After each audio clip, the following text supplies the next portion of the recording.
Hi everyone, ಶಿಕ್ಷಕರ ನೇಮಕಾತಿ ಕುರಿತು ಎಲ್ಲ ನೇಮಕಾತಿ ಕುರಿತು ಏನೆಲ್ಲ ಬೆಳವಣಿಗೆ ನಡೀತಾ ಇದಾವೆ, ಲೇಟೆಸ್ಟ್ ಮಾಹಿತಿಗಳನ್ನ ನಾವು ನಿಮಗೆ ತಿಳಿಸ್ಕೊಡ್ತೀವಿ. ಚಾನಲ್ಗೆ ಸಬ್ಸ್ಕ್ರೈಬ್ ಆಗಿ. ನಿಮಗೆ ಗೊತ್ತಿರೋಗೆ ನಾಳೆ ಪ್ರಮುಖ ದಿನ. ನಾಳೆ ನಿಮಗೆ ಉಪ ಚುನಾವಣಾ ನೀತಿ ಸಂಹಿತೆ ಜಾರಿ ಇದೆ. ನೆಕ್ಸ್ಟ್ ನಾಳೆ ನಂತರ ನಿಮಗೆ ನಾಡಿದ್ದಿನಿಂದ ನಮಗೆ ಪ್ರಾಬಬಲಿ ಆ ಡಿಸಿಷನ್ ತೆಗೆದುಕೊಳ್ಳಬಹುದು. ಬಿಕಾಸ್ ಯಾಕೆ ಅಂದ್ರೆ ಸರ್ಕಾರ ನಿರ್ಧಾರ ಕೈಗೊಳ್ಳಬೇಕಾಗುತ್ತೆ. ವಿಶೇಷ ಸಚಿವ ಸಂಪುಟ ಸಭೆ ನಾವು ಮಾಡ್ತೀವಿ ಅಂತ ಹೇಳಿದ್ದಾರೆ. ಮತ್ತೆ ಸರ್ಕಾರ ಮತ್ತೆ ಮುಂದೂಡಿಕೆ ಮಾಡೋದು ಹೋಗುತ್ತಾ ಅಥವಾ ನಿರ್ಧಾರ ಕೈಗೊಳ್ಳುತ್ತಾ, ವೆರಿ ವೆರಿ ಇಂಪಾರ್ಟೆಂಟ್.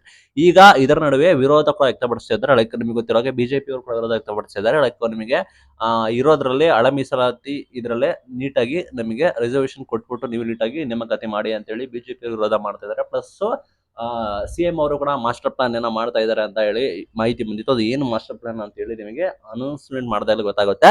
ಇದರ ನಡುವೆ ಈಗ ಹಳೆ ಮೀಸಲಾತಿ ಯಾವ ರೀತಿ ಇದೆ ಅದೇ ಆಧಾರದ ಮೇಲೆ ನಿಮಗೆ ನೇಮಕಾತಿ ಮಾಡೋದಕ್ಕೆ ಸರ್ಕಾರ ತಯಾರಿ ಮಾಡ್ಕೊಂಡಿತ್ತು. ಬಟ್ ವಿರೋಧ ವ್ಯಕ್ತಪಡಿಸ್ತಾ ಇದ್ದಾರೆ ಬಿಜೆಪಿ ಅವರು ಸೇರಿ. ಇಲ್ಲ, ನಿಮ್ಗೆ ಹಳೆ ಮೀಸಲಾತಿ ಇದ್ರೂ ಕೂಡ ಅದರಲ್ಲಿ ನಿಮಗೆ ಇಂಟರ್ನಲ್ ರಿಸರ್ವೇಶನ್ಸ್ ನ ಕೊಟ್ಟು ನೇಮಕಾತಿ ಮಾಡಿ ಅಂತೇಳಿ ಒತ್ತಡ ಕೂಡ ಆಗ್ತಾ ಇದ್ದಾರೆ. ಪ್ಲಸ್ ಸರ್ಕಾರ ನಿಮ್ಗೆ ಗೊತ್ತಿರೋ ಹಾಗೆ ಡಿಸಿಷನ್ ತೆಗೆದುಕೊಂಡಿಲ್ಲ ಏನ್ ಮಾಡ್ಬೇಕಂತ.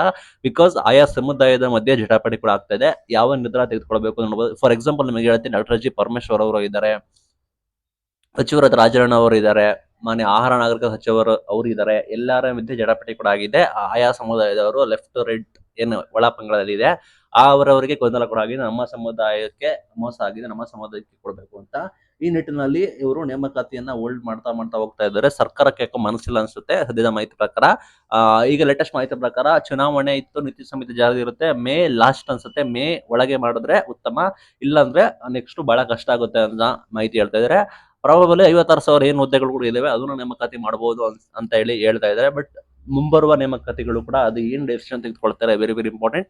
ಇದನ್ನೇ ಇವರು ಮಾಡ್ತಾ ಇಲ್ಲ, ಇದನ್ನೇ ಮೀನಾವೇಶ ಕೂಡ ಮಾಡ್ತಾ ಇದ್ದಾರೆ. ಇದರ ನಡುವೆ ಪ್ರತಿಭಟನೆ ಕೂಡ ಮಾಡ್ತಾ ಇದ್ದಾರೆ. ಪ್ರತಿಭಟನೆ ಮಾಡೋದಕ್ಕೆ ನೇಮಕಾತಿ ಮಾಡ್ತೀವಿ ಅಂತ ಅಂದ್ರು. ಈಗ ಮತ್ತೆ ಒಳ ಮೀಸಲಾತಿ ಅಂತ ಇದ್ದಾರೆ. ಮತ್ತೆ ರೋಸ್ಟರ್ ಬಿಂದು ಕೂಡ ಇದೆ, ಅದನ್ನ ಬದಲಾವಣೆ ಕೂಡ ಮಾಡಬೇಕು ಅಂತ ಹೇಳ್ತಾ ಇದ್ದಾರೆ. ಇಷ್ಟೆಲ್ಲ ಬೆಳವಣಿಗೆ ನಡೀತಾ ಇದೆ, ಲೇಟೆಸ್ಟ್ ಮಾಹಿತಿಗಳು.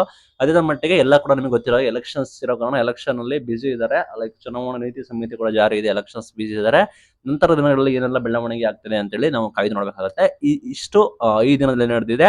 ಒಂದು ಡಿಸಿಷನ್ ನ ಮಾನ್ಯ ಸರ್ಕಾರದವರು ತೆಗೆದುಕೊಳ್ಬೇಕಾಗುತ್ತೆ. ಯಾವ ರೀತಿ ಮಾಡ್ತಾರೆ ಗೊತ್ತಿಲ್ಲ, ಬಟ್ ಅಷ್ಟು ಸುಲಭ ಇಲ್ಲ. ಆಯ್ತಾ, ಒಳ ಮೀಸಲಾತಿ ಅಷ್ಟು ಸುಲಭ ಇಲ್ಲ ನಾವು ಅನ್ಕೊಂಡಷ್ಟೇ. ಬಿಕಾಸ್ ಸರ್ಕಾರದವರು ಯಾವುದೇ ರೀತಿ ವಿದ್ಯಾರ್ಥಿ ಪರ ಕಾಳಜಿ ತೋರಿಸೋದಿಲ್ಲ. ಯಾಕೆ ಅಂದ್ರೆ ಅವರಿಗೆ ಓಟ್ ಮುಖ್ಯ. ಆಯಾ ಸಮಾಜದವರು ಕೋಪ ಮಾಡ್ಕೊಂಡ್ರೆ ಅದು ಇಂಪ್ಯಾಕ್ಟ್ಫುಲ್ ಆಲ್ ಓವರ್ ಕರ್ನಾಟಕದಲ್ಲಿ ಬೀಳುತ್ತೆ. ಆಯಾ ಕರ್ನಾಟಕದಲ್ಲಿ ಬಿದ್ದರೆ ಅವರಿಗೆ ಓಟ್ ಹಾಕೋದಿಲ್ಲ. ಓಟ್ ಹಾಕಿಲ್ಲ ಅಂದ್ರೆ ಅವ್ರಿಗೆ ಗೆಲ್ಲೋದಿಲ್ಲ ಅಂದ್ರೆ ಅಧಿಕಾರ ಬರೋದಿಲ್ಲ.